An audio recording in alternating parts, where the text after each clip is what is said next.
सभी राजनीतिक पार्टी के लोगों से आग्रह करना चाहेंगे कि जिस प्रकार से बंगाल में इस प्रकार का काम हो रहा है, हम इस हिंसा के प्रतिकार में सब लोग उसका विरोध करें, चाहे जो भी दल के लोग हों। नमस्कार, मेरा नाम आलोक है। आप लाइव सिटीज देख रहे हैं। बिहार के बाद अब पश्चिम बंगाल में चुनाव होने हैं।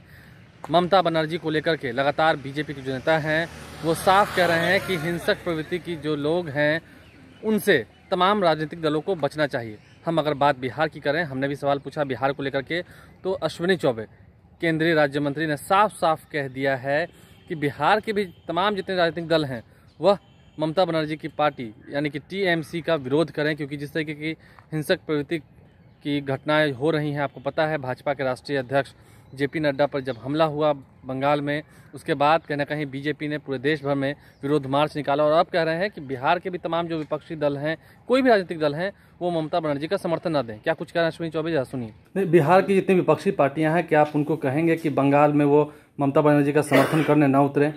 बिहार में भी जो विपक्षी पार्टियां हैं वो बंगाल चुनाव में उधर कुछ करेंगी, तो क्या आप कहेंगे कि वो ना जाएं उनके समर्थन में? क्योंकि अभी आपने कहा कि वो अहिंसा फैला रही हैं। भाई मैं वही कह रहा हूँ, सारे राजनीतिक दल को ये विचार करना चाहिए, क्या हिंसा से राजनीति को आगे बढ़ाया जा सकता है? क्या हिंसा से लोकतंत्र की रक्षा हो सकती है? लोकतंत्र का आंगन इसी वैशाली का प्रांगण बिहार रहा है और बिहार में सबको संदेश देने का काम किया है। चाहे वो अशोक सम्राट का इतिहास ले लीजिए, मौर्य काल से लेकर सभी का हिंदुस्तान के अंदर बिहार का अभूतपूर्व इतिहास रहा है। मैं चाहता हूं कि बिहार के इस गौरवशाली इतिहास से पूरे देश के लोगों को प्रेरणा मिलती रही है और मैं विश्वास दिलाता हूं कि लोकनायक जयप्रकाश नारायण जी ने 74 का आंदोलन किया था, इंदिरा गांधी का तानाशाही स्वरूप था, आपातकाल में ताले बंद कर दिए गए थे, मीडिया से लेकर के आम हमारे जैसे लोग जेल के अंदर बंद थे यातनाएं सहने के लिए, और लाखों युवाओं पर क्या नहीं हुआ।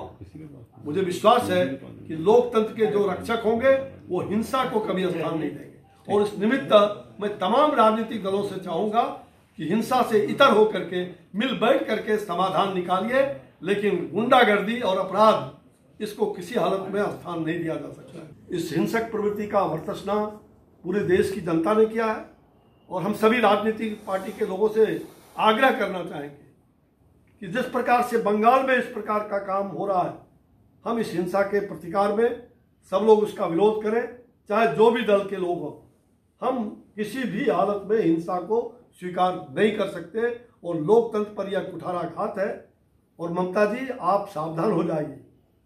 बंगाल रविन्द्रनाथ टैगोर का बंगाल है, भारत की संस्कृति का, भारत के साहित्यिक, भारत की आध्यात्मिक भूमि बंगाल रही है और बंगाल की जनता करा रही है।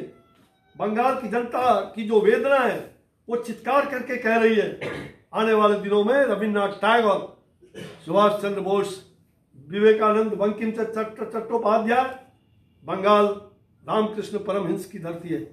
मैं विश्वास के साथ कहना चाहता हूँ कि अगली बार सरकार भारतीय जनता पार्टी की सरकार वहां बनने जा रही है। तो आपने सुना, अश्विनी चौबे ने साफ साफ कहा है कि ममता बनर्जी का साथ कोई भी राजनीतिक दल ना दें। ऐसे में नेता प्रतिपक्ष तेजस्वी यादव, जिनकी पार्टी को शुरू से ही ममता बनर्जी सपोर्ट करती रही हैं, जब लालू प्रसाद रैली करते थे उस वक्त ममता बनर्जी को बुलाया जाता था, जब तेजस्वी यादव ने उप मुख्यमंत्री पद की शपथ ली थी उस वक्त भी ममता बनर्जी उस कार्यक्रम में शामिल हुई थी।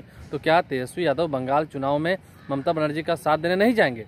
ये एक बड़ा सवाल है, क्योंकि बीजेपी आग्रह कर रही है सबसे कि ममता बनर्जी का साथ कोई भी राजनीतिक पार्टी ना दे। ऐसे में ममता बनाम नरेंद्र मोदी की जो लड़ाई है बंगाल में, देखते हैं आगे क्या होता है और उसका असर बिहार पर कितना पड़ता है, बिहार के नेता उस पर क्या कहते हैं। बहरहाल आप लाइव चीज पर बन रहे हैं, हमारे चैनल को सब्सक्राइब कर लें, साथ साथ फेसबुक पेज भी लाइक करें। धन्यवाद।